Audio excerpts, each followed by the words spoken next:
La vraie histoire, j'y étais sur le point de signer les papiers du divorce. Jusqu'à ce que je voie le nom de ma sœur à la page 2. Je m'appelle Chloé, et ce que je vais vous raconter aujourd'hui va vous glacer le sang. Imaginez-vous assise dans le bureau froid d'un avocat, un stylo qui tremble dans votre main, prête à signer la fin de 10 ans de mariage, et là, au moment où vous tournez la page, vous voyez un nom que vous n'auriez jamais dû voir. Un nom qui change absolument tout. Le nom de votre propre sœur. Mon cœur s'est arrêté. Littéralement arrêté. J'ai relu le nom 3 fois, 4 fois, en espérant que mes yeux me jouaient un tour, que c'était une erreur, une horrible coïncidence. Mais non. C'était bien écrit là, en lettres noires sur papier blanc. Amélie Durand, ma sœur cadette. Celle avec qui j'avais partagé une chambre pendant 15 ans, celle à qui j'avais appris à faire du vélo, celle que j'avais consolée après ses premiers chagrins d'amour. Son nom figurait dans les documents de mon divorce comme bénéficiaire d'un compte bancaire que mon mari avait ouvert 3 ans auparavant. 3 ans. Pendant 3 longues années, alors que je préparais ses repas préférés, que je repassais ses chemises, que je me réveillais la nuit pour m'assurer qu'il respirait encore quand il avait la grippe, il entretenait une relation avec ma propre sœur. Et personne ne m'avait rien dit. Personne. L'avocat a dû remarquer que quelque chose n'allait pas parce que ma respiration est devenue très rapide et mes mains tremblaient tellement que j'ai laissé tomber le stylo. Il a glissé sur le bureau en bois poli, et le bruit qu'il a fait en touchant le sol a résonné dans ma tête comme un coup de feu. « Madame Beaumont » m'a-t-il demandé avec une voix qui semblait venir de très loin, « est-ce que tout va bien ? Voulez-vous un verre d'eau » Mais je ne pouvais pas répondre. Ma bouche était complètement sèche et ma langue était collée à mon palais. J'y regardais fixement ce nom. Amélie Durand.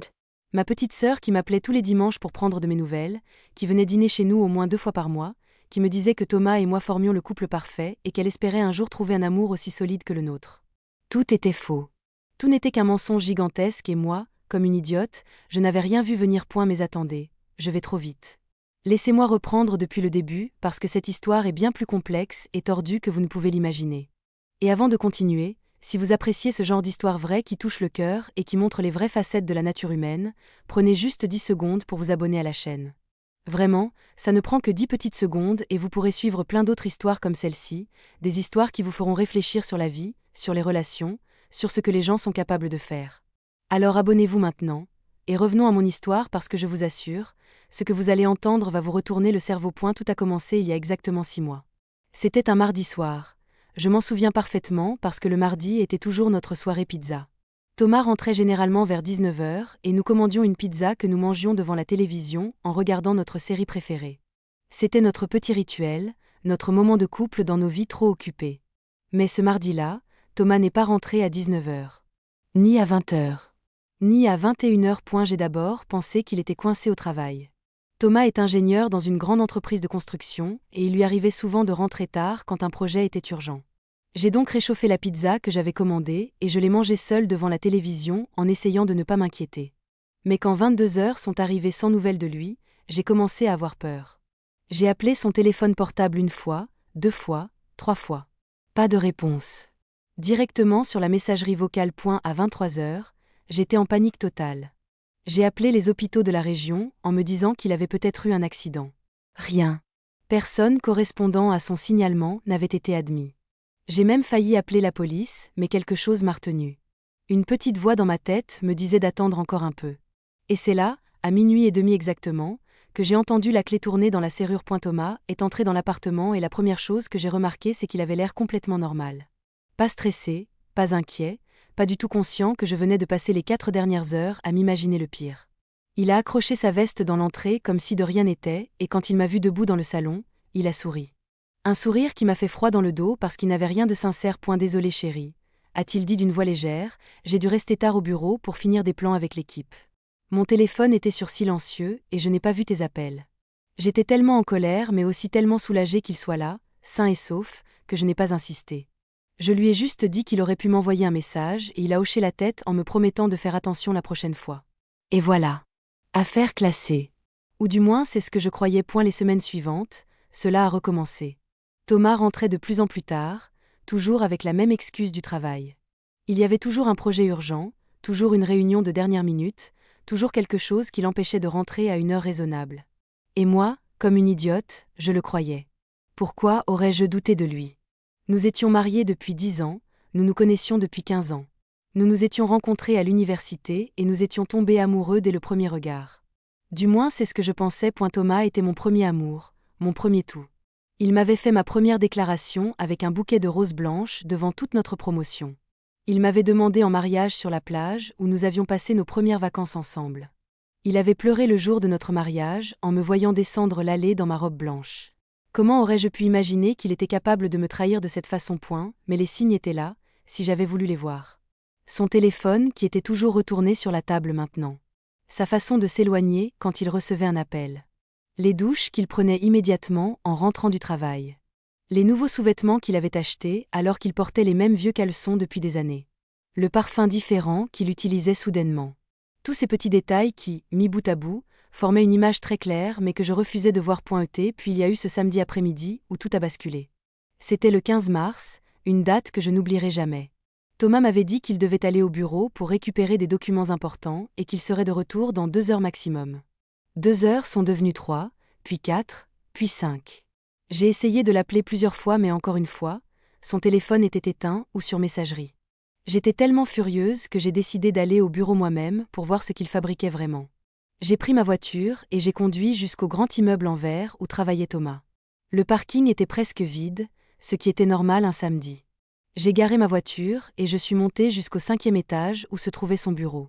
Les couloirs étaient déserts et silencieux, juste le bruit de mes pas sur le sol en marbre qui résonnait étrangement. Quand je suis arrivée devant la porte de son bureau, j'ai vu que la lumière était éteinte. Personne n'était là. Thomas n'était pas là. Il m'avait menti. Il n'était pas au bureau. Mon cœur battait si fort dans ma poitrine que j'avais l'impression qu'il allait exploser. J'ai sorti mon téléphone d'une main tremblante et j'ai composé son numéro encore une fois.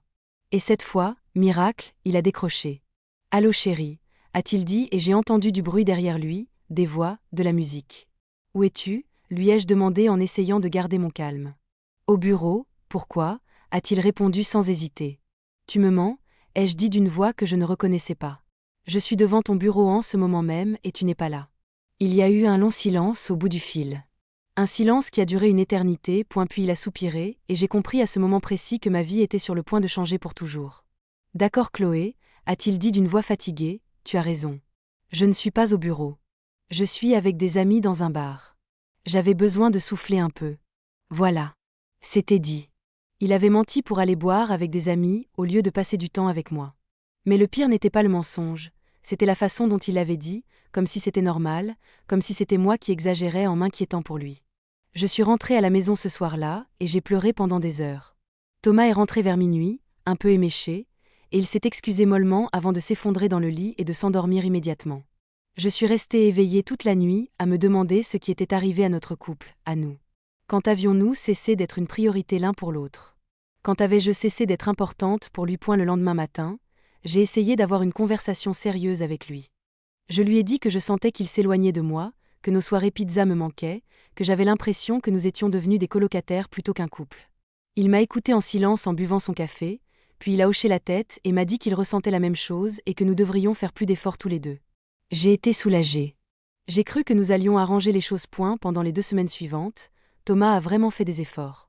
Il rentrait à des heures raisonnables, il éteignait son téléphone pendant nos dîners, il me demandait comment s'était passée ma journée.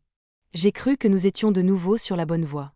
J'ai même appelé ma sœur Amélie pour lui dire que Thomas et moi traversions une petite période difficile, mais que nous étions en train de réparer notre relation. Elle m'a écoutée et m'a dit qu'elle était contente pour moi, que tous les couples passaient par des hauts et des bas. Maintenant que j'y repense, sa voix était bizarre ce jour-là. Tendu. Comme si elle retenait quelque chose. Mais sur le moment, je n'y ai pas prêté attention. Amélie avait toujours été un peu dramatique et émotive, alors j'ai pensé qu'elle avait simplement ses propres problèmes. Si seulement j'avais su que ses problèmes et les miens étaient en fait le même problème. La même personne. Thomas.et, puis tout s'est effondré à nouveau. C'était début avril et j'avais décidé de faire une surprise à Thomas pour notre anniversaire de mariage qui approchait. J'avais réservé une table dans notre restaurant préféré et j'avais acheté une nouvelle robe. J'étais excitée comme une adolescente à l'idée de passer une soirée romantique avec mon mari. Mais le destin en a décidé autrement. La veille de notre anniversaire, je travaillais sur mon ordinateur portable dans le salon quand le téléphone de Thomas a vibré sur la table basse. Il était sous la douche et je n'avais aucune intention de regarder ses messages, je vous le jure. Mais l'écran s'est allumé automatiquement et j'ai vu le nom de l'expéditeur. Amélie, ma sœur. Et le début du message qui disait « Je ne peux plus continuer comme ça, Thomas. Il faut que tu lui dises » ou « Mon sang s'est glacé dans mes veines. » J'ai attrapé le téléphone avec des mains tremblantes et j'ai déverrouillé l'écran. Thomas utilisait toujours le même mot de passe depuis des années, ma date d'anniversaire, alors ça n'a pas été difficile. Et là, j'ai vu tous les messages. Des centaines et des centaines de messages entre Thomas et Amélie. Des messages d'amour. Des messages intimes. Des messages qui remontaient à 3 ans. 3 ans. Ma sœur et mon mari avaient une liaison depuis 3 ans et je n'avais rien vu. J'ai lu message après message, chacun comme un coup de poignard dans mon cœur. Ils parlaient de moi. Ils disaient que j'étais ennuyeuse, prévisible, que je ne comprenais pas Thomas comme Amélie le comprenait. Ils se donnaient rendez-vous pendant que j'étais au travail. Ils riaient de mes tentatives pour sauver mon mariage. Ils prévoyaient un avenir ensemble. Une fois que Thomas aurait trouvé le courage de me quitter, j'ai entendu l'eau de la douche s'arrêter, mais je ne pouvais pas bouger. J'étais paralysée, le téléphone dans les mains, incapable de détacher mes yeux de ces mots qui détruisaient ma vie. Thomas est sorti de la salle de bain avec une serviette autour de la taille, et quand il m'a vue avec son téléphone, son visage est devenu blanc comme un linge. Il a su immédiatement que je savais point le silence qui a suivi était assourdissant. Nous nous sommes regardés pendant ce qui a semblé être une éternité. Puis j'ai jeté le téléphone à travers la pièce et il s'est écrasé contre le mur avec un bruit satisfaisant. « Comment as-tu pu » ai-je crié, ma voix se brisant en 1000 morceaux. « Avec ma sœur. Ma propre sœur. » Thomas a essayé de s'approcher de moi mais j'ai reculé comme s'il avait une maladie contagieuse. « Je suis désolé » a-t-il dit et ses mots sonnaient tellement creux, tellement vides. Je ne voulais pas que ça arrive. Ça s'est juste passé comme ça. Tu ne voulais pas que ça arrive, ai-je répété en riant d'un rire hystérique. Pendant 3 ans. 3 ans, ce n'est pas quelque chose qui arrive juste comme ça. C'est un choix. Vous avez choisi de me faire ça tous les deux. Vous avez choisi de me mentir, de me trahir, de détruire notre famille. Et elle a essayé de s'expliquer. Il m'a dit que notre relation était devenue routinière, que nous n'avions plus de passion, que Amélie lui faisait sentir vivant à nouveau. Et chaque mot qu'il prononçait était comme de l'acide versé sur une plaie ouverte. Alors tu as décidé de coucher avec ma sœur au lieu de me parler de tes sentiments, ai-je dit. Tu as décidé de détruire notre mariage et ma relation avec ma famille au lieu d'être un adulte et de communiquer avec moi. Je lui ai dit de partir. De sortir de notre appartement et de ne jamais revenir. Il a essayé de discuter, mais j'ai hurlé tellement fort que les voisins ont probablement entendu.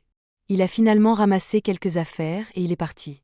La porte s'est refermée derrière lui et je me suis effondrée sur le sol en pleurant comme je n'avais jamais pleuré de ma vie. Mon mariage était fini. Ma sœur m'avait trahi de la pire façon possible.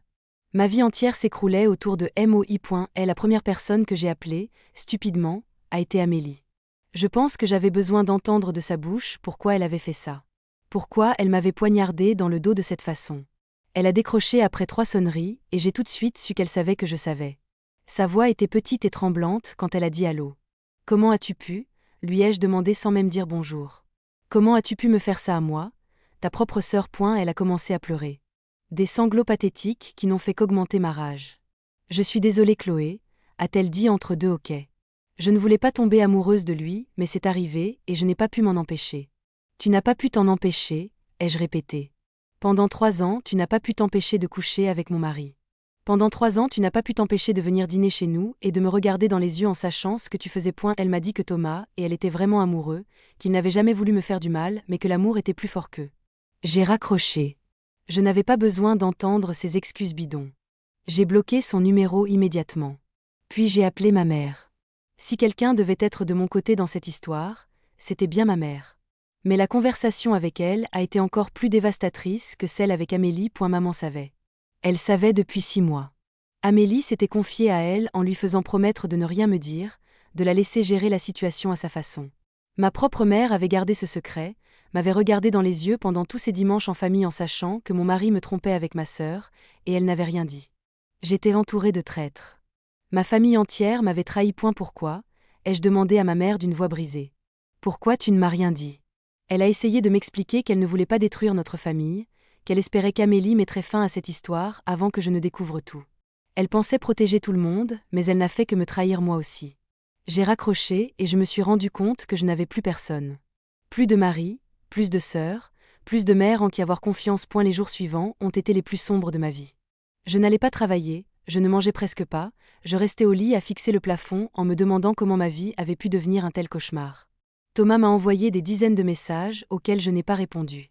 Amélie a essayé de m'appeler avec des numéros différents, mais je ne décrochais jamais. Ma mère est même venue frapper à ma porte, mais je ne lui ai pas ouvert. C'est mon amie Claire qui m'a finalement sorti de ma torpeur. Claire était ma meilleure amie depuis le lycée et quand elle a appris ce qui s'était passé, elle a débarqué chez moi avec une bouteille de vin et beaucoup de détermination. Elle m'a forcé à prendre une douche, à m'habiller correctement et à manger quelque chose. Puis elle s'est assise en face de moi et elle m'a regardé droit dans les yeux. Écoute-moi bien Chloé, m'a-t-elle dit d'une voix ferme. Ce qui t'arrive est horrible et injuste et tu as le droit d'être dévastée. Mais tu ne peux pas rester comme ça pour toujours. Tu dois te relever et tu dois te battre. Tu dois montrer à ces salauds que tu es plus forte qu'eux. Et la première chose que tu dois faire, c'est appeler un avocat et demander le divorce. Ces mots ont été comme une gifle qui m'a réveillée. Elle avait raison. Je ne pouvais pas rester là à me morfondre pendant que Thomas et Amélie profitaient de leur relation au grand jour, maintenant que leur secret était révélé. Je devais reprendre le contrôle de ma vie. Le lendemain, j'ai appelé un cabinet d'avocats spécialisé dans les divorces. On m'a donné un rendez-vous pour la semaine suivante avec Maître Lefebvre, une avocate réputée pour être impitoyable dans les procédures de divorce. Le jour du rendez-vous, j'étais nerveuse mais aussi déterminée. Maître Lefebvre était une femme d'une 50aine d'années avec des cheveux gris coupés courts et un regard perçant qui donnait l'impression qu'elle pouvait lire dans vos pensées. Elle m'a écouté raconter toute mon histoire sans m'interrompre une seule fois. Quand j'ai eu fini, elle a hoché la tête et m'a dit qu'elle allait tout faire pour que j'obtienne ce qui me revenait de droit. Nous avons commencé à préparer le dossier de divorce. J'ai dû fournir toutes sortes de documents. Nos déclarations de revenus, nos relevés bancaires, les titres de propriété de notre appartement, tout. C'était épuisant émotionnellement de devoir revivre mon mariage à travers tous ces papiers administratifs. Mais Maître Lefebvre était efficace et compatissante. Elle comprenait ce que je traversais et elle me guidait à travers chaque étape du processus. Thomas a été notifié de ma demande de divorce une semaine plus tard. Il a essayé de me contacter immédiatement, mais j'avais changé mon numéro de téléphone et mon adresse e-mail. Toutes les communications devaient passer par mon avocate maintenant. Je ne voulais plus jamais lui parler directement. Je ne voulais plus jamais le voir. Maître Lefebvre m'a dit qu'il avait engagé son propre avocat et que les négociations allaient commencer. Les mois suivants ont été un enfer. Les avocats se renvoyaient des courriers, des propositions, des contre-propositions. Thomas voulait garder l'appartement que nous avions acheté ensemble il y a 5 ans.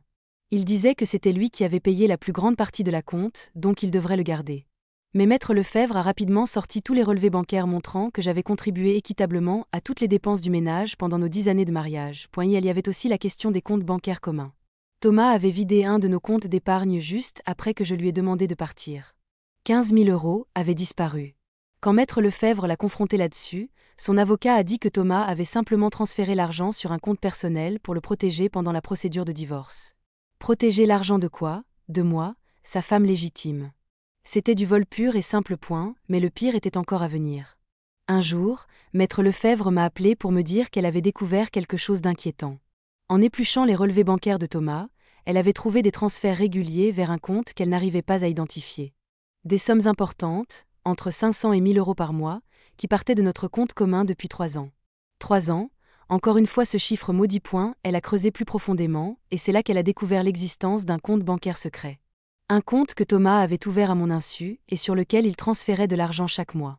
L'argent que nous étions censés économiser pour acheter une maison plus grande, pour avoir des enfants, pour notre avenir ensemble. Il le mettait de côté en secret. Et quand Maître Lefebvre a finalement réussi à obtenir les détails de ce compte, elle a découvert quelque chose qui m'a littéralement coupé le souffle. Le compte avait 2 titulaires. Thomas Moreau et Amélie Durand. Ma suer. Thomas avait ouvert un compte bancaire commun avec ma sœur. Pendant 3 ans, il avait détourné notre argent, l'argent de notre mariage, pour le mettre sur un compte qu'il partageait avec ma sœur. Il prévoyait leur avenir ensemble avec l'argent de notre présent.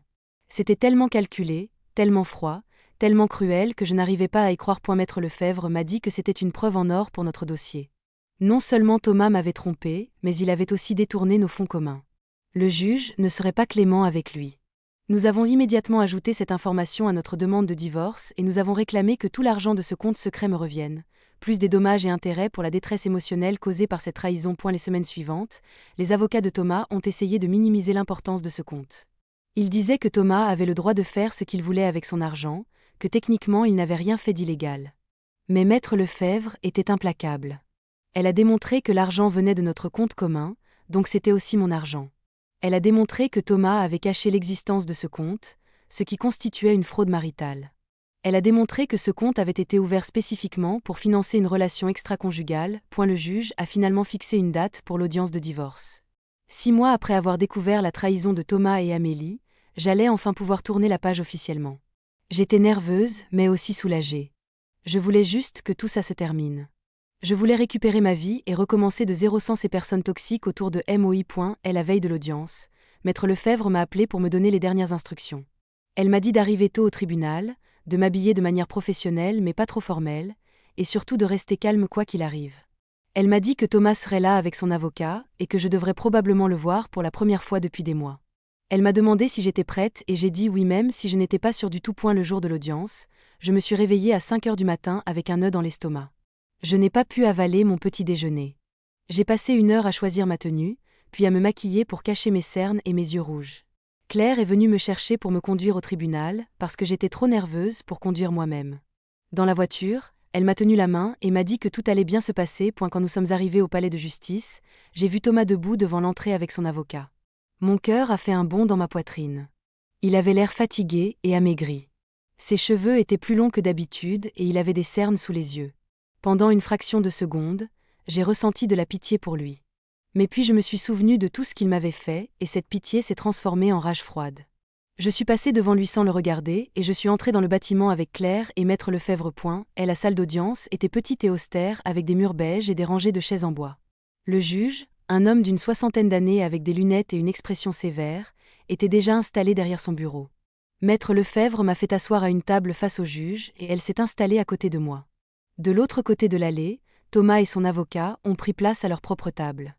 Je pouvais sentir le regard de Thomas sur moi, mais je refusais de tourner la tête vers lui. Le juge a ouvert la séance et a commencé à lire le dossier. Il a énuméré tous les points de litige. La garde de l'appartement, la division des biens communs, la question du compte bancaire secret, les dommages et intérêts que je réclamais. Sa voix était monotone et détachée, comme s'il lisait une liste de courses et non pas les ruines de ma vie. Puis il a levé les yeux et a demandé aux avocats de présenter leurs arguments. Maître Lefebvre s'est levé et a commencé son plaidoyer. Elle était brillante, incisive, implacable. Elle a exposé tous les faits avec une précision chirurgicale. Elle a montré comment Thomas avait trompé ma confiance pendant 3 ans. Elle a présenté les preuves du compte bancaire secret et des transferts frauduleux. Elle a expliqué que Thomas n'avait pas seulement brisé ses vœux de mariage, mais qu'il avait aussi commis une fraude financière en détournant nos économies communes. L'avocat de Thomas a ensuite pris la parole et il a essayé de minimiser les actions de son client. Il a dit que les relations extra-conjugales étaient malheureusement fréquentes et ne devaient pas influencer la décision du juge concernant la division des biens. Il a dit que Thomas avait simplement mis de l'argent de côté pour se protéger financièrement au cas où le mariage ne fonctionnerait plus. Il a dit que j'exagérais ma détresse émotionnelle pour obtenir plus d'argent dans le divorce. Chaque mot qui sortait de sa bouche me donnait envie de hurler. Comment osait-il me faire passer pour une menteuse et une profiteuse alors que c'était Thomas qui avait tout détruit? Mais Maître Lefebvre m'avait prévenu que l'avocat adverse essaierait de me déstabiliser et elle m'avait fait promettre de rester calme. Alors je suis restée assise sur ma chaise, les mains serrées sur mes genoux, le visage impassible même si à l'intérieur je bouillonnais de rage. Le juge a écouté les 2 parties sans montrer d'émotion. Puis il a demandé s'il y avait d'autres éléments à ajouter au dossier. Maître Lefebvre a dit que non et l'avocat de Thomas a hoché la tête. Le juge a alors annoncé qu'il allait étudier le dossier et rendre sa décision dans 2 semaines. 2 semaines. Je devais attendre encore 2 semaines avant de savoir comment allait se terminer cette histoire. En sortant du tribunal, j'ai croisé le regard de Thomas pour la première fois depuis des mois. Ses yeux étaient remplis de quelque chose qui ressemblait à du regret, mais je m'en fichais. Il était trop tard pour les regrets. Il avait fait son choix, et maintenant il devait vivre avec les conséquences. Je suis passée devant lui en gardant la tête haute et je suis montée dans la voiture de Claire sans me retourner. Les 2 semaines suivantes ont été les plus longues de ma vie. Je ne pouvais penser à rien d'autre qu'au jugement. J'imaginais tous les scénarios possibles. Et si le juge donnait raison à Thomas? Et si je perdais l'appartement? Et si je ne récupérais pas l'argent du compte secret? Et si Thomas s'en sortait sans aucune conséquence? Ces pensées me hantaient jour et nuit et je dormais très mal. Claire essayait de me changer les idées en m'emmenant au cinéma, au restaurant, faire du shopping. Mais rien ne marchait.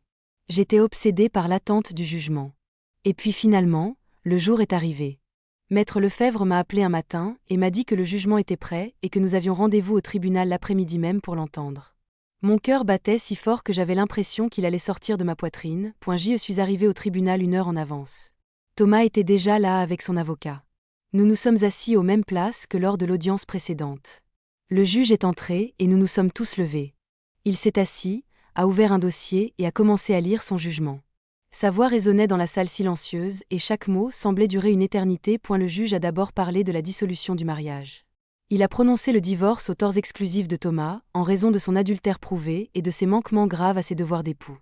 J'ai ressenti un immense soulagement en entendant ces mots. Le juge reconnaissait que Thomas était le seul responsable de la destruction de notre mariage. Puis le juge a abordé la question des biens. L'appartement me revenait entièrement. Thomas devait le quitter sous 30 jours et renoncer à tous ses droits sur la propriété. Concernant le compte bancaire secret, le juge a ordonné que tout l'argent présent sur ce compte, soit 62 000 euros, me soit restitué immédiatement. Il a également condamné Thomas à me verser 20 000 euros de dommages et intérêts pour la détresse morale causée par ses actions. J'ai failli éclater en sanglots de soulagement. Le juge avait tout compris. Il avait vu à travers les mensonges et les manipulations de Thomas et il m'avait rendu justice. Maître Lefebvre a posé sa main sur mon bras et m'a souri. De l'autre côté de l'allée, Thomas avait la tête baissée et son avocat avait l'air furieux. Ils avaient perdu sur toute la ligne. Après la lecture du jugement, nous sommes tous sortis du tribunal.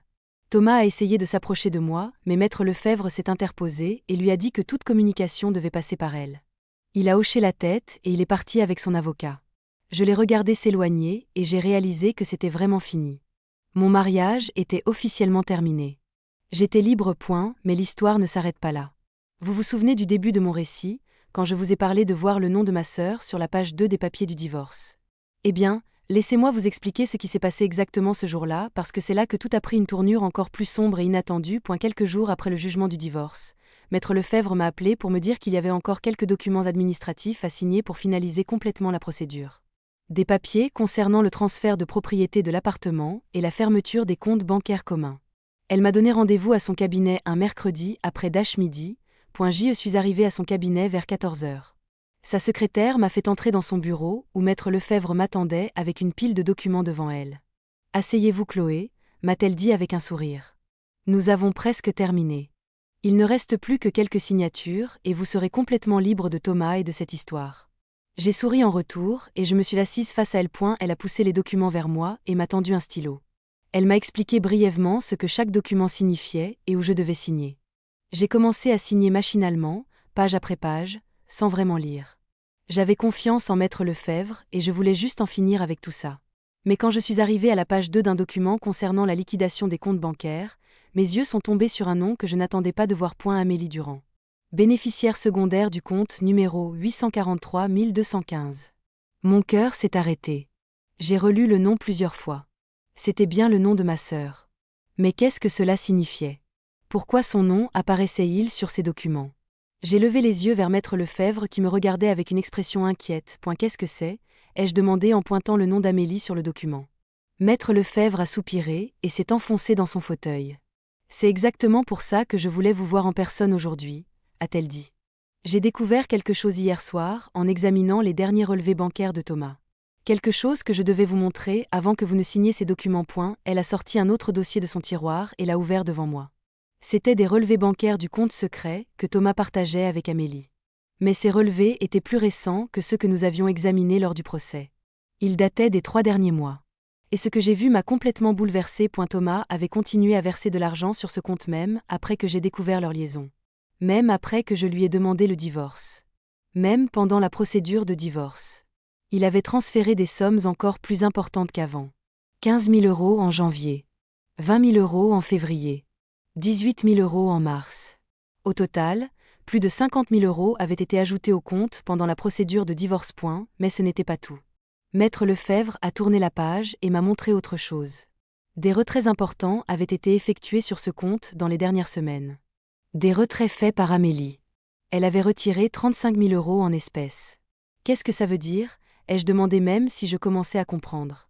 Maître Lefebvre m'a regardé avec compassion. Cela veut dire que Thomas a détourné encore plus d'argent que nous ne le pensions, a-t-elle expliqué. Et il semble qu'Amélie ait retiré une grande partie de cet argent juste avant le jugement du divorce. Probablement pour le mettre à l'abri quelque part où nous ne pourrions pas le trouver. C'est de la dissimulation d'actifs et c'est très grave. Nous pouvons rouvrir le dossier et demander au juge de revoir sa décision. J'étais tellement choquée que je ne pouvais plus parler. Thomas et Amélie avaient continué à me voler même après avoir été découverts. Même en sachant que j'étais en train de les poursuivre en justice. Ils s'étaient moqués de moi, du système judiciaire, de tout. Ils pensaient pouvoir s'en tirer comme ça. Il pensait être plus malin que tout le monde. Maître Lefebvre m'a expliqué que nous devions agir vite. Elle allait immédiatement déposer une requête auprès du juge pour bloquer tous les comptes de Thomas et d'Amélie. Elle allait également demander une enquête pour déterminer où était passé l'argent retiré par Amélie. Et surtout, elle allait demander que Thomas et Amélie soient poursuivis pour fraude et dissimulation d'actifs, ce qui pouvait entraîner des peines de prison. Je lui ai dit de faire tout ce qui était nécessaire. Je ne voulais plus me laisser faire. Ces deux personnes m'avaient trahi, humilié, volé, et maintenant j'allais m'assurer qu'elles paient pour tout ce qu'elles avaient fait. Maître Lefebvre a hoché la tête et elle s'est mise immédiatement au travail. Elle a passé des coups de téléphone, rédigé des documents, envoyé des emails. Elle était comme une machine de guerre et j'étais tellement reconnaissante de l'avoir de mon côté. Dans les jours qui ont suivi, les choses se sont accélérées de façon incroyable. Le juge a accepté de rouvrir le dossier suite aux nouvelles preuves présentées par Maître Lefebvre. Il a ordonné le gel immédiat de tous les comptes bancaires de Thomas et d'Amélie. Il a également mandaté un enquêteur financier pour retrouver la trace de l'argent disparu. Thomas et Amélie ont été convoqués au tribunal pour s'expliquer. L'audience a eu lieu 2 semaines plus tard et cette fois, Amélie était présente. C'était la première fois que je la voyais depuis que j'avais découvert sa trahison 6 mois auparavant. Elle était assise à côté de Thomas et de leur avocat commun. Ils avaient engagé le même avocat maintenant, ce qui montrait bien qu'ils étaient vraiment ensemble dans cette histoire. Amélie avait l'air terrifiée et elle évitait de croiser mon regard. Le juge était furieux. Il a dit qu'il n'appréciait pas du tout qu'on essaie de le tromper et de contourner ses décisions. Il a demandé à Thomas d'expliquer pourquoi il avait continué à transférer de l'argent sur le compte secret pendant la procédure de divorce. Thomas a essayé de bafouiller une excuse, mais le juge l'a coupé sèchement. Puis il s'est tourné vers Amélie et lui a demandé où était passé l'argent qu'elle avait retiré. Amélie était tellement nerveuse qu'elle pouvait à peine parler. Elle a finalement admis qu'elle avait retiré l'argent pour le mettre dans un coffre-fort chez elle. Elle a dit qu'ils avaient peur que je prenne tout leur argent dans le divorce, alors ils voulaient en protéger une partie. Le juge a levé les yeux au ciel. Ce n'était pas leur argent, a-t-il dit sèchement. C'était l'argent du couple Moreau qui avait été détourné frauduleusement. Et elle a ordonné à Amélie de restituer immédiatement tout l'argent qu'elle avait retiré. Il a également augmenté le montant des dommages et intérêts que Thomas devait me payer, le faisant passer de 20 000 à 50 000 euros. Et il a transmis le dossier au procureur pour d'éventuelles poursuites pénales contre Thomas et Amélie pour fraude et dissimulation d'actifs. La salle d'audience était complètement silencieuse. Amélie pleurait. Thomas était blanc comme un linge. En sortant du tribunal ce jour-là, j'ai ressenti un mélange d'émotions contradictoires. D'un côté, j'étais satisfaite de voir que justice était faite et que Thomas et Amélie allaient enfin payer pour ce qu'ils m'avaient fait. D'un autre côté, j'étais profondément triste. Amélie était ma petite sœur. Nous avions grandi ensemble, partagé tellement de souvenirs. Et maintenant elle risquait d'aller en prison à cause de ses choix stupides. Claire m'a demandé si je regrettais de les avoir poursuivis aussi loin. Si je ne préférais pas juste tourner la page et passer à autre chose. J'ai réfléchi longuement à sa question. Mais la réponse était non. Je ne regrettais rien. Thomas et Amélie avaient fait des choix conscients et délibérés de me trahir et de me voler. Ils n'avaient montré aucun remords, aucune empathie.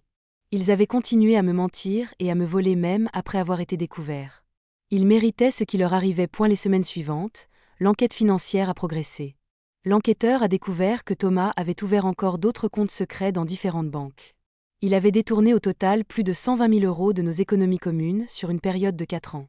120 000 euros. C'était une somme énorme. C'était l'argent que nous étions censés utiliser pour acheter une maison, pour avoir des enfants, pour construire notre avenir ensemble. Thomas avait systématiquement volé notre avenir pour financer sa relation avec ma sœur. Ils étaient allés en vacances ensemble avec cet argent. Ils avaient loué des appartements secrets avec cet argent. Ils avaient dîné dans des restaurants chics avec cet argent. Tout ça pendant que je me privais de petits plaisirs pour économiser davantage. Pendant que je refusais d'aller chez le coiffeur pour mettre plus d'argent de côté. Pendant que je portais les mêmes vêtements pendant des années pour être une bonne épouse économe. L'enquêteur a également découvert que Thomas et Amélie avaient commencé à chercher un appartement à acheter ensemble. Ils avaient même versé un acompte de 15 000 euros pour un bel appartement dans le centre-ville. 15 000 euros de mon argent pour leur nid d'amour.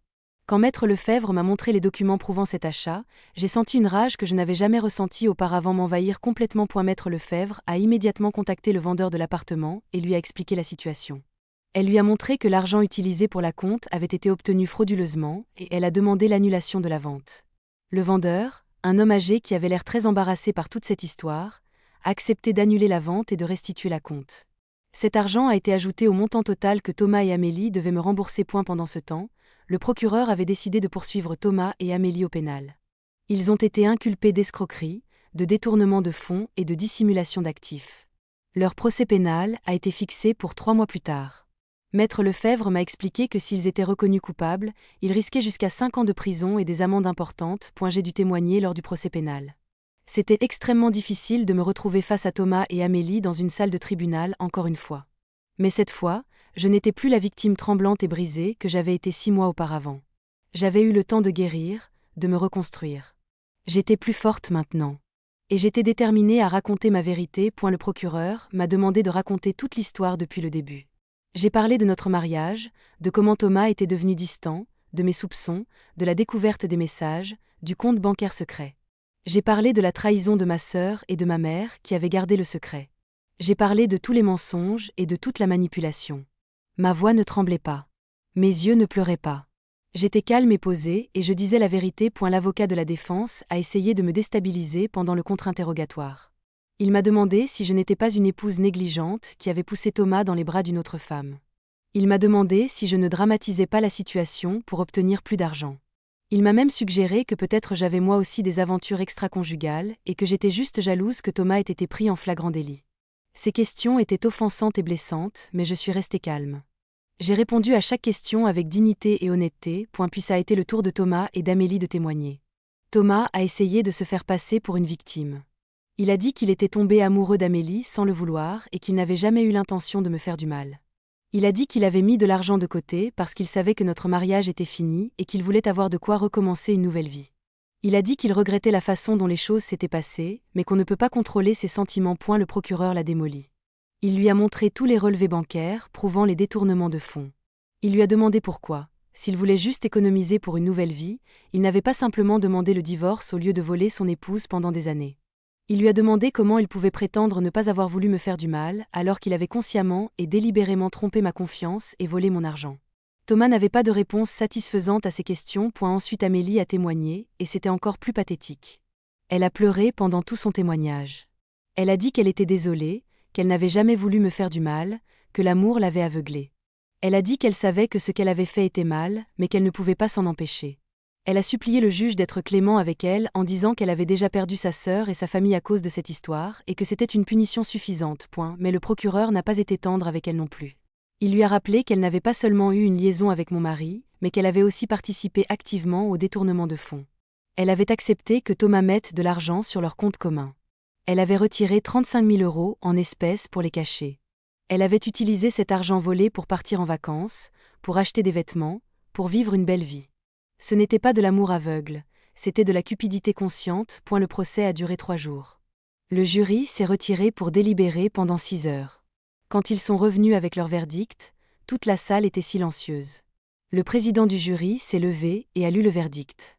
Thomas et Amélie étaient reconnus coupables de tous les chefs d'accusation. Le juge a prononcé la sentence une semaine plus tard. Thomas a été condamné à 3 ans de prison dont 2 avec sursis et a remboursé l'intégralité des sommes détournées plus 100 000 € d'amende. Amélie a été condamnée à 2 ans de prison avec sursis et à 50 000 € d'amende. Il n'irait pas en prison immédiatement grâce au sursis, mais s'ils commettaient la moindre infraction dans les 5 années à venir, ils purgeraient leur peine. Et ils devaient me rembourser tout l'argent volé. Avec les dommages et intérêts du divorce civil et les condamnations pénales, Thomas et Amélie me devaient au total plus de 300 000 €.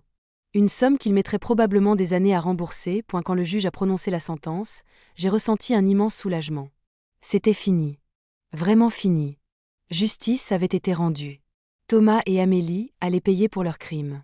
Et moi, je pouvais enfin tourner la page et recommencer ma vie. En sortant du tribunal ce jour-là, j'ai senti un poids énorme se soulever de mes épaules. Je pouvais enfin respirer à nouveau. Les mois suivants ont été consacrés à ma reconstruction. J'ai commencé une thérapie pour m'aider à guérir des traumatismes émotionnels causés par toute cette histoire. Ma thérapeute était une femme merveilleuse qui m'a aidé à comprendre que rien de tout cela n'était ma faute. Que je n'étais pas responsable des choix horribles que Thomas et Amélie avaient faits. Que j'étais une victime, mais que je n'avais pas à rester une victime pour toujours. J'ai également commencé à reconstruire ma vie sociale. J'avais perdu beaucoup d'amis pendant mon mariage parce que Thomas n'aimait pas sortir et préférait qu'on reste à la maison. Je me rends compte maintenant que c'était probablement pour avoir plus de temps libre pour voir Amélie en secret. Mais maintenant j'étais libre de faire ce que je voulais. J'ai rejoint un club de lecture, j'ai pris des cours de yoga, j'ai même commencé à apprendre la peinture. Claire a été incroyable pendant toute cette période. Elle était toujours là pour moi, pour m'écouter quand j'avais besoin de parler, pour me faire rire quand j'étais triste, pour me pousser à sortir de ma zone de confort. Un soir, elle m'a emmenée dans un bar où il y avait une soirée speed dating. J'étais terrifiée à l'idée de rencontrer de nouveaux hommes, mais elle m'a convaincue d'essayer et vous savez quoi? C'était amusant. Je n'ai rencontré personne avec qui j'ai ressenti une connexion particulière ce soir-là, mais ça m'a fait du bien de me rappeler que j'étais capable de discuter avec des hommes, de flirter un peu, d'être moi-même. Ça m'a rappelé que ma vie n'était pas finie, qu'il y avait encore tellement de possibilités devant moi, tellement de choses à découvrir et à vivre. Concernant ma famille, les choses sont restées compliquées. Je n'ai pas parlé à Amélie depuis le procès, et je n'ai aucune intention de le faire dans un futur proche ou même lointain. Elle a détruit notre relation de façon irréparable. Peut-être qu'un jour, dans de nombreuses années, je serai capable de lui pardonner, mais ce jour n'est certainement pas aujourd'hui. Ma mère a essayé de jouer les médiatrices au début, mais j'ai été très claire avec elle. Soit elle acceptait que je ne veuille plus rien avoir à faire avec Amélie, soit elle perdait ses 2 filles. Elle a choisi de respecter mes limites et nous avons lentement commencé à reconstruire notre relation. Mon père, qui avait divorcé de ma mère quand j'étais adolescente et qui vivait maintenant dans le sud de la France avec sa nouvelle femme, a été choqué d'apprendre toute l'histoire. Il m'a appelée immédiatement et m'a dit qu'il était fier de moi pour avoir été aussi forte et pour m'être battue pour mes droits. Il m'a invitée à venir passer quelques semaines chez lui pour me reposer et changer d'air. J'ai accepté son invitation et ce séjour m'a fait énormément de bien. Le sud de la France en été c'est magnifique. J'ai passé mes journées à la plage, à nager dans la mer, à lire des livres, à manger de bons repas. Mon père et sa femme Sylvie ont été aux petits soins avec moi. Ils ne me posaient pas trop de questions sur ce qui s'était passé, mais ils étaient là si j'avais besoin de parler. C'était exactement ce dont j'avais besoin. Un endroit paisible où je pouvais me ressourcer et réfléchir à ce que je voulais faire de ma vie maintenant. C'est pendant ce séjour que j'ai pris une décision importante. J'ai décidé de changer de carrière. Avant tout ça, je travaillais comme comptable dans une petite entreprise. C'était un travail stable et bien payé, mais je ne l'aimais pas vraiment. Je le faisais parce que c'était pratique et sécurisant. Mais maintenant je réalisais que la vie était trop courte pour passer 40 heures par semaine à faire quelque chose qui ne me passionnait pas. J'ai toujours aimé écrire. Quand j'étais enfant, je passais des heures à inventer des histoires et à les écrire dans de petits carnets. J'avais même gagné un concours de nouvelles quand j'avais 12 ans. Mais quelque part en grandissant, j'avais laissé cette passion de côté pour me concentrer sur des choses plus pratiques et raisonnables. Maintenant je me demandais pourquoi. Pourquoi avais-je abandonné quelque chose que j'aimais vraiment? Alors j'ai décidé de suivre mon rêve. J'ai commencé à écrire à nouveau. D'abord juste pour moi, pour exprimer tout ce que j'avais vécu et ressenti pendant cette année horrible. L'écriture était thérapeutique. Elle m'aidait à comprendre mes émotions et à les mettre en ordre. Puis j'ai commencé à écrire des histoires de fiction, des nouvelles, des poèmes. Et je me sentais vivante à nouveau. Je me sentais moi-même. Quand je suis rentrée à Paris après mon séjour chez mon père, j'ai pris la décision radicale de démissionner de mon travail de comptable. Mes collègues pensaient que j'étais folle. Ma mère était inquiète pour ma stabilité financière. Mais Claire m'a encouragée à fond. Elle disait que si je ne prenais pas de risques maintenant, je ne le ferais jamais. Et elle avait raison. J'avais de l'argent de côté maintenant grâce au remboursement de Thomas et Amélie. Je pouvais me permettre de prendre un an pour me concentrer sur l'écriture et voir où ça me mènerait. J'ai commencé à écrire un roman. L'histoire d'une femme qui découvre que son mari la trompe avec sa meilleure amie et qui se reconstruit après cette trahison. Évidemment, c'était largement inspiré de mon expérience personnelle, mais j'y ai ajouté beaucoup de fiction. L'écriture de ce roman a été un processus long et parfois douloureux, mais aussi incroyablement libérateur. C'était ma façon de reprendre le contrôle de mon histoire, de transformer ma douleur en quelque chose de créatif et de potentiellement utile pour d'autres personnes qui traversaient des situations similaires. Pendant que j'écrivais, ma vie continuait à s'améliorer de jour en jour. J'ai redécoré complètement l'appartement pour effacer toutes les traces de Thomas. J'ai repeint les murs dans des couleurs vives et joyeuses. J'ai acheté de nouveaux meubles. J'ai accroché des tableaux que j'aimais au mur. J'ai transformé le bureau de Thomas en mon espace d'écriture personnelle avec un grand bureau face à la fenêtre et des étagères remplies de livres. L'appartement était vraiment devenu le mien maintenant, et je m'y sentais bien. 6 mois après le procès pénal, j'ai reçu un appel inattendu. C'était l'enquêteur financier qui m'appelait pour me dire qu'il avait retrouvé encore plus d'argent caché par Thomas. Apparemment, Thomas avait ouvert un compte à l'étranger, au Luxembourg, où il avait mis 40 000 € supplémentaires. L'enquêteur avait réussi à tracer cet argent et le gouvernement luxembourgeois avait accepté de coopérer pour le rapatrier. Cet argent allait également m'être restitué. J'étais à la fois contente de récupérer cet argent, mais aussi écœurée de découvrir jusqu'où Thomas était allé dans sa malhonnêteté. Un compte à l'étranger. C'était tellement prémédité, tellement calculé. Il n'avait pas juste commis une erreur stupide en tombant amoureux de ma sœur. Il avait construit tout un système de mensonges et de dissimulation pour me voler systématiquement. C'était effrayant de penser que j'avais partagé ma vie avec quelqu'un capable d'une telle duplicité, mais je ne voulais plus laisser Thomas occuper mes pensées. J'avais passé assez de temps à ressasser sa trahison. Il était temps de me concentrer sur les aspects positifs de ma nouvelle vie. Et il y en avait beaucoup. Ma santé mentale s'était considérablement améliorée grâce à la thérapie. J'avais perdu du poids que j'avais pris pendant les mois de stress et je me sentais bien dans mon corps. J'avais de nouveaux amis intéressants que j'avais rencontrés dans mes différentes activités. Et surtout, j'avais retrouvé ma passion pour l'écriture. Un an après avoir commencé mon roman, je l'ai terminé. 350 pages racontant l'histoire de Sophie, une jeune femme trahie qui trouve la force de se reconstruire et de retrouver l'amour. J'étais nerveuse, mais aussi fière de ce que j'avais accompli. J'ai envoyé le manuscrit à plusieurs maisons d'édition sans trop d'espoir. Je savais que les premiers romans étaient rarement acceptés et que je devrais probablement essuyer de nombreux refus avant de trouver quelqu'un intéressé. Mais à ma grande surprise, 3 semaines après avoir envoyé mon manuscrit, j'ai reçu un appel d'une éditrice d'une petite maison d'édition parisienne. Elle avait lu mon roman et elle l'avait adoré. Elle voulait me rencontrer pour discuter d'une possible publication. J'étais tellement excitée que j'ai appelé Claire immédiatement pour lui annoncer la nouvelle. Elle a crié tellement fort au téléphone que j'ai dû éloigner l'appareil de mon oreille. La rencontre avec l'éditrice, Madame Fontaine, s'est très bien passée.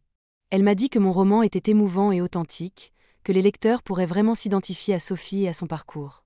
Elle m'a proposé un contrat de publication. Le livre sortirait dans 6 mois. J'ai signé le contrat avec des mains tremblantes de joie. Mon rêve d'enfant de devenir écrivaine était en train de se réaliser. Les mois suivants ont été remplis de travail avec l'éditrice pour peaufiner le manuscrit. Nous avons fait plusieurs séries de révisions pour améliorer certains passages, clarifier certains points, renforcer certains personnages. C'était un travail exigeant, mais je l'adorais. Je travaillais avec une professionnelle qui croyait en mon livre et qui voulait le rendre le meilleur possible. C'était tellement différent de mon ancien travail de comptable, où je faisais la même chose répétitive jour après jour. Pendant cette période, j'ai aussi commencé à sortir avec quelqu'un. Je l'ai rencontré dans un café où j'avais l'habitude d'aller écrire. Il s'appelait Marc et il était professeur de littérature dans un lycée. Nous avons commencé à discuter de livres un jour, où il avait remarqué que je lisais un roman de Marguerite Duras. Nous avons découvert que nous avions des goûts similaires en littérature et nous avons échangé nos numéros de téléphone. Au début, j'étais très hésitante à l'idée de me lancer dans une nouvelle relation. J'avais peur de faire confiance à nouveau, peur d'être trahie à nouveau. Mais Marc était patient et compréhensif. Il ne me pressait pas. Il se contentait de passer du temps avec moi, de discuter de livres et de films, de me faire rire. Lentement, très lentement, j'ai commencé à baisser mes défenses et à lui faire confiance. Je lui ai raconté toute mon histoire avec Thomas et Amélie. J'avais peur qu'il soit effrayé par tout ce drame, mais il a été incroyablement compréhensif. Il m'a dit que ce qui m'était arrivé ne me définissait pas, que j'étais bien plus que les trahisons que j'avais subies. Il m'a dit qu'il admirait ma force et ma capacité à me reconstruire. Ces mots m'ont touché profondément et j'ai su à ce moment-là que peut-être, juste peut-être, je pourrais aimer à nouveau. Le jour de la sortie de mon livre est arrivé. C'était un mardi de septembre, 18 mois après la découverte de la trahison de Thomas. Madame Fontaine avait organisé une petite soirée de lancement dans une librairie du Marais. J'étais tellement nerveuse que je me suis changée 3 fois avant de finalement décider de porter une simple robe noire élégante. Claire, Marc, mon père et Sylvie, et quelques autres amis proches étaient présents pour me soutenir. Voir mon livre exposé dans la vitrine de la librairie était surréaliste. Mon nom sur la couverture. Mon histoire entre ses pages. J'ai dû retenir mes larmes. Madame Fontaine m'a demandé de faire une courte lecture d'un passage du livre et de répondre à quelques questions du public. J'étais terrifiée, mais une fois que j'ai commencé à lire, tout est devenu naturel. Les mots coulaient et je pouvais voir que les gens dans l'audience étaient captivés. Après la lecture, plusieurs personnes sont venues me voir pour me féliciter et acheter un exemplaire dédicacé. Une femme d'une 40aine d'années m'a pris la main et m'a dit avec les larmes aux yeux qu'elle avait vécu une situation similaire et que mon livre lui avait donné de l'espoir. Ces mots ont signifié plus pour moi que n'importe quelle critique positive dans un journal. J'avais écrit ce livre en partie pour me guérir moi-même, mais savoir qu'il pouvait aussi aider d'autres personnes était incroyablement gratifiant. Dans les semaines qui ont suivi la sortie du livre, les ventes ont été meilleures que prévu. Le livre s'est bien vendu et a reçu plusieurs critiques positives dans la presse littéraire. Un journaliste d'un grand magazine féminin m'a même contacté pour faire une interview. J'ai accepté même si l'idée de parler publiquement de mon expérience me rendait nerveuse. Mais je me suis dit que si mon histoire pouvait aider d'autres femmes à reconnaître les signes de trahison et à trouver la force de se battre pour elles-mêmes, alors ça valait la peine de sortir de ma zone de confort. L'interview a été publiée et elle a eu un impact énorme. Des dizaines de femmes m'ont contacté sur les réseaux sociaux pour me raconter leurs propres histoires de trahison et de reconstruction. Certaines étaient en train de traverser des divorces difficiles. D'autres étaient encore avec leurs partenaires infidèles et ne savaient pas quoi faire. D'autres encore étaient sorties de leurs relations toxiques mais luttaient pour se reconstruire. J'ai essayé de répondre à autant de messages que possible et d'offrir encouragement et soutien. C'est à ce moment-là que j'ai réalisé que j'avais trouvé ma véritable vocation. J'aimais écrire, mais j'aimais aussi aider les autres femmes qui traversaient des situations similaires à la mienne. J'ai commencé à réfléchir à la façon dont je pourrais combiner ces deux passions. Et c'est comme ça que l'idée de créer un blog est née. Un blog où je pourrais partager mon expérience, donner des conseils basés sur ce que j'avais appris, et créer une communauté de femmes qui se soutiennent mutuellement. J'ai lancé le blog 3 mois après la sortie de mon livre. Je l'ai appelé Renaissance, parce que c'est ce que nous faisons toutes quand nous sortons d'une relation toxique ou d'une trahison. Nous renaissons. Nous redécouvrons qui nous sommes vraiment sans la personne qui nous a fait du mal. Nous apprenons à nous aimer à nouveau et à nous battre pour nous-mêmes. Le blog a été un succès immédiat. En quelques semaines, j'avais des milliers de lectrices régulières. Sur le blog, je partageais des articles sur différents sujets liés à la trahison et à la reconstruction. Comment reconnaître les signes d'une infidélité? Comment trouver un bon avocat pour un divorce? Comment gérer ses émotions pendant une séparation? Comment reconstruire sa confiance en soi? Comment recommencer à sortir et à rencontrer de nouvelles personnes? Comment pardonner, pas pour l'autre mais pour soi-même? Chaque article était basé sur mon expérience personnelle, mais aussi sur des recherches et sur les témoignages des lectrices. La section commentaires du blog est devenue un espace sûr où les femmes pouvaient partager leurs histoires sans jugement. Elles se soutenaient mutuellement, se donnaient des conseils, se remontaient le moral dans les moments difficiles. C'était beau de voir cette communauté grandir et devenir un véritable réseau de soutien. Certaines femmes qui avaient commenté sur mes premiers articles sont devenues des amies et nous nous rencontrions régulièrement pour prendre un café et discuter. Pendant ce temps, ma relation avec Marc continuait à évoluer naturellement. Nous prenions notre temps, sans nous presser. Nous passions beaucoup de temps ensemble à discuter, à rire, à explorer Paris, à cuisiner des dîners compliqués qui ne tournaient pas toujours bien mais qui étaient toujours amusants. Marc était patient avec mes insécurités. Quand je devenais anxieuse ou que je commençais à douter de lui sans raison, il me rassurait calmement sans jamais se mettre en colère contre moi. Un an après notre première rencontre, Marc m'a dit qu'il m'aimait. Nous étions sur les quais de Seine un soir d'été et le soleil se couchait sur la ville. Il a pris ma main et m'a regardé dans les yeux et il a dit ces 3 mots que je n'avais pas entendus depuis si longtemps. Je t'aime Chloé. Mon cœur s'est arrêté un instant. Une partie de moi avait peur. Peur de faire confiance à nouveau. Peur d'être blessée à nouveau. Mais une autre partie de moi, la partie qui avait travaillé si dur pour guérir et se reconstruire, savait que Marc était différent. Qu'il était sincère. Qu'il était bon pour moi. Alors j'ai pris une grande inspiration et j'ai dit moi aussi je t'aime. Et j'étais sincère. J'aimais Marc. Pas de la même façon que j'avais aimé Thomas. C'était un amour plus mûr, plus conscient, plus sain. J'entrais dans cette relation en connaissant ma valeur et en sachant ce que je méritais. Je n'étais plus la jeune fille naïve qui pensait que l'amour suffisait à tout. J'étais une femme qui avait survécu à une trahison dévastatrice et qui en était sortie plus forte. 2 ans après la publication de mon premier roman, j'ai terminé mon 2e livre. Celui-ci était très différent du premier. C'était un recueil de témoignages de femmes qui avaient surmonté des trahisons et des relations toxiques. J'avais contacté plusieurs de mes lectrices du blog qui m'avaient raconté leurs histoires puissantes et inspirantes et je leur avais demandé si elles seraient d'accord pour que je les inclue dans un livre. Beaucoup avaient accepté avec enthousiasme. Le livre s'appelait Elles se sont relevées et il contenait 20 histoires différentes de femmes de tous âges et de tous horizons. Certaines avaient été trahies par leur mari. D'autres avaient été dans des relations abusives. D'autres encore avaient été victimes de manipulations psychologiques. Mais toutes avaient trouvé la force de partir et de se reconstruire. Chaque histoire se terminait par un message d'espoir et des conseils pratiques que la femme voulait partager avec d'autres qui traversaient des situations similaires. Ce livre a eu encore plus de succès que le premier. Il a touché un nerf sensible chez beaucoup de lectrices qui se reconnaissaient dans ces histoires. Il est devenu un best-seller en quelques semaines et j'ai été invitée à plusieurs émissions de radio et de télévision pour en parler. Soudainement, je n'étais plus juste Chloé la femme qui avait été trahie. J'étais Chloé l'auteur qui donnait une voix aux femmes qui avaient survécu à des trahisons et qui les encourageait à se battre pour elles-mêmes. Avec le succès du livre est venue l'opportunité de donner des conférences. J'ai été invitée à parler dans des universités, des centres communautaires, des événements pour femmes. Au début, j'étais terrifiée à l'idée de parler devant de grandes audiences, mais Marc m'a encouragée à accepter. Il disait que j'avais un message important à partager et que je ne devais pas le garder pour moi. Alors j'ai accepté et j'ai donné ma première conférence devant 200 personnes dans une salle d'une université parisienne. Et la conférence s'est incroyablement bien passée. J'ai raconté mon histoire sans rien cacher. J'ai parlé de la douleur, de la trahison, de la honte que j'avais ressentie. Mais j'ai aussi parlé de ma guérison, de ma reconstruction, de la façon dont j'avais repris le contrôle de ma vie. J'ai donné des conseils pratiques sur comment reconnaître les signes d'une relation toxique et comment trouver le courage de partir. À la fin de ma conférence, toute la salle s'est levée pour m'applaudir. Plusieurs femmes sont venues me voir après pour me remercier en pleurant. C'était l'un des moments les plus gratifiants de ma vie. Concernant Thomas et Amélie, ils ont complètement disparu de ma vie. J'ai entendu par des connaissances communes qu'ils étaient toujours ensemble et qu'ils avaient déménagé dans une autre ville pour recommencer à zéro loin de Paris. Apparemment, leur relation était devenue compliquée après que tout ait été exposé publiquement. Beaucoup de leurs amis et de leur famille leur avaient tourné le dos à cause de ce qu'ils m'avaient fait. Ils étaient devenus des parias dans leur propre cercle social. Une partie de moi ressentait une satisfaction mesquine en apprenant ça. Ils méritaient d'être jugés pour leurs actions.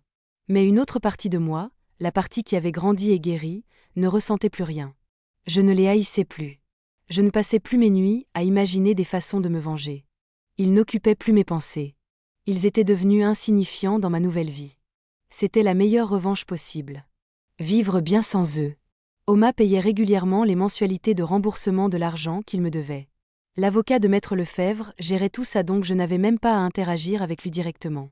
L'argent arrivait sur mon compte tous les mois et je l'utilisais pour financer ma nouvelle vie. Une partie allait dans mon épargne pour ma retraite. Une autre partie finançait mes projets d'écriture. Et le reste me permettait de vivre confortablement sans stress financier.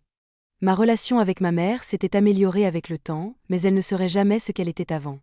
Il y aurait toujours cette fissure entre nous causée par sa décision de garder le secret d'Amélie. Mais nous avions trouvé un nouvel équilibre. Nous nous voyions une fois par mois pour déjeuner et nous parlions au téléphone de temps en temps. C'était suffisant pour l'instant. Peut-être qu'avec plus de temps, notre relation pourrait guérir complètement. Ou peut-être pas. Et j'avais appris à être en paix avec cette incertitude. Quant à Amélie, je ne lui avais pas parlé depuis le procès et je n'avais aucun désir de le faire. Ma mère me donnait parfois des nouvelles d'elle-même si je ne le demandais pas. Apparemment, Amélie regrettait profondément ce qu'elle avait fait et espérait qu'un jour je pourrais lui pardonner. Mais je n'étais pas prête pour ça. Peut-être que je ne le serais jamais. Et c'était mon droit. Personne ne pouvait me forcer à pardonner quelqu'un qui m'avait trahi de façon aussi cruelle. 3 ans après la découverte de la trahison, Marc m'a demandé en mariage. Nous étions en week-end dans une petite maison au bord de la mer en Bretagne. C'était une belle journée de printemps et nous nous promenions sur la plage quand il s'est arrêté et s'est agenouillé dans le sable. J'ai su immédiatement ce qui allait se passer et mon cœur a commencé à battre très fort dans ma poitrine. Il a sorti une petite boîte de sa poche et l'a ouverte pour révéler une belle bague simple avec une pierre bleue. Chloé, a-t-il dit en me regardant avec tant d'amour dans ses yeux, tu es la femme la plus forte et la plus courageuse que je connaisse. Tu as traversé tant de choses et tu en es sortie encore plus belle. Je veux passer le reste de ma vie à tes côtés. Veux-tu m'épouser ? J'ai regardé cette bague, puis cet homme qui m'aimait vraiment et sincèrement, et j'ai senti des larmes de joie couler sur mes joues. Oui, ai-je répondu sans hésitation. Oui, je veux t'épouser. Nous nous sommes mariés 6 mois plus tard dans une petite cérémonie intime avec juste nos amis les plus proches et notre famille. Mon père m'a accompagnée dans l'allée et j'ai vu Marc qui m'attendait avec les larmes aux yeux. Cette fois, je n'avais aucun doute. Aucune peur. Je savais que j'épousais le bon homme. Un homme qui me respectait, qui me soutenait, qui m'aimait pour qui j'étais vraiment. Notre mariage n'était pas une histoire de conte de fées parfait, mais c'était réel et authentique et c'était exactement ce que je voulais. Aujourd'hui, 5 ans après avoir découvert la trahison de Thomas et Amélie, ma vie est complètement différente. Je suis une auteure publiée avec 3 livres à mon actif. Mon blog a des centaines de milliers de lectrices fidèles. Je donne régulièrement des conférences et j'ai même commencé un podcast où j'interviewe des femmes qui ont surmonté des adversités. Je suis mariée à un homme merveilleux qui me soutient dans tous mes projets.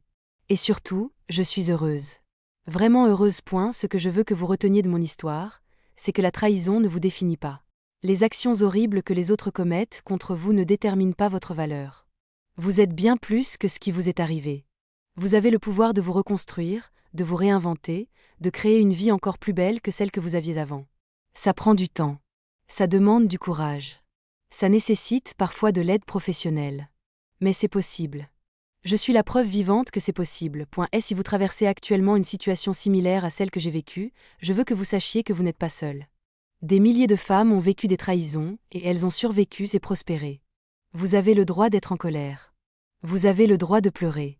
Vous avez le droit de prendre tout le temps dont vous avez besoin pour guérir. Mais vous avez aussi le droit de vous battre pour vous-même. De réclamer ce qui vous appartient. De refuser d'être une victime pour toujours. De choisir votre propre bonheur au-dessus de tout le reste, n'ayez pas peur de demander de l'aide. Trouvez un bon thérapeute qui peut vous aider à naviguer à travers vos émotions. Engagez un bon avocat qui peut vous aider à protéger vos droits financiers. Entourez-vous de personnes qui vous soutiennent vraiment et qui ne vous jugent pas couper les liens avec les personnes toxiques, même si ce sont des membres de votre famille. Votre santé mentale et votre bonheur sont plus importants que de maintenir des relations qui vous font du mal. Et surtout, rappelez-vous que votre vie n'est pas finie. La trahison n'est pas la fin de votre histoire. C'est juste le début d'un nouveau chapitre. Un chapitre où vous êtes l'héroïne qui se bat pour elle-même. Un chapitre où vous découvrez votre vraie force. Un chapitre où vous apprenez à vous aimer vraiment et pleinement. Un chapitre où vous créez la vie que vous méritez vraiment. Votre plus belle vie est devant vous. Il vous suffit d'avoir le courage de la saisir. Merci de m'avoir écouté raconter mon histoire. J'espère qu'elle vous a aidé d'une façon ou d'une autre. Si c'est le cas, n'hésitez pas à la partager avec d'autres femmes qui pourraient en avoir besoin. Et si vous voulez continuer à suivre mon parcours et lire d'autres histoires inspirantes, pensez à vous abonner. Ça ne prend vraiment que 10 secondes et vous rejoindrez une communauté de milliers de femmes fortes qui se soutiennent mutuellement. Nous sommes plus fortes ensemble. N'oubliez jamais ça. Vous êtes forte. Vous êtes courageuse. Vous êtes capable de surmonter n'importe quoi. Et vous méritez d'être heureuse. Je crois en vous. Prenez soin de vous.